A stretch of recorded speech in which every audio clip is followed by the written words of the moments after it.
The universal trap. Look around you. See the faces, the suits, the tired eyes. They are all running in circles, chasing a carrot on a stick. This isn't life. It's a meticulously crafted illusion.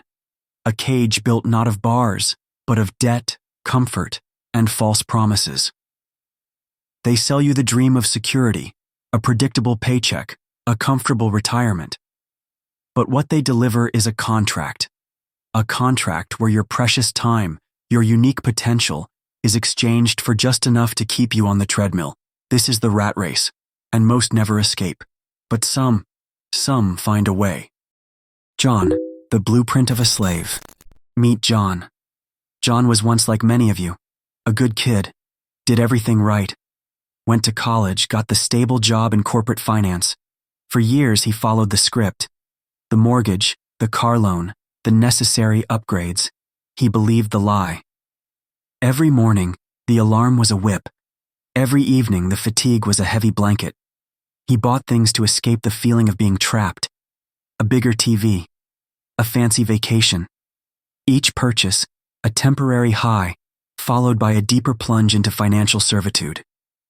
He'd stare out his office window at the city below, a silent scream trapped in his chest, a question burning. Is this all there is? But the bills kept coming. The responsibilities piled up, and the fear of losing it all kept him chained to that desk. The awakening, the dark flux shift. But then something broke in John. Perhaps it was a sleepless night, staring at a ceiling that felt too low. Perhaps it was witnessing a colleague, just a few years older, worn down to a ghost of their former self. John made a decision, not a quiet resolution, but a vow of war.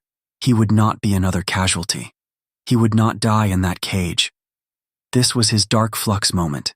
He understood that comfort was the enemy, that the familiar path was a lie. He entered what I call monk mode. He cut every unnecessary expense. His social life dwindled. His evenings were no longer for mindless entertainment, but for fierce, focused creation. He devoured books on finance, entrepreneurship, new skills. He traded sleep for progress, comfort for competence. His friends called him crazy.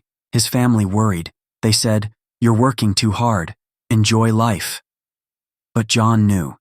He knew that enjoying life their way meant staying trapped. He was building his escape velocity. The exit, the freedom to fight. It wasn't a sudden leap. It was a slow, brutal grind. Years of sacrifice, years of working his 9 to 5 like a machine, then working his 5 to 9 like a maniac. But eventually, the day came. John walked into his boss's office, not with rage, but with a quiet, steely resolve. He handed in his resignation. No dramatics, just the cold, hard fact. He was free. Was it easy after that? No.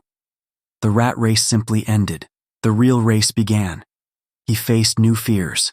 The fear of failure, the fear of isolation, the crushing weight of total responsibility. But these were his fears, not the system's. This was his chosen struggle. John is not a hero. He is a blueprint, a living testament to the truth. The cage is real, but the door is unlocked. It requires courage. It requires discipline. It requires you to look at your life and ask, am I truly living, or am I just surviving? What chains bind you? Are you ready to forge your own path? The choice is yours.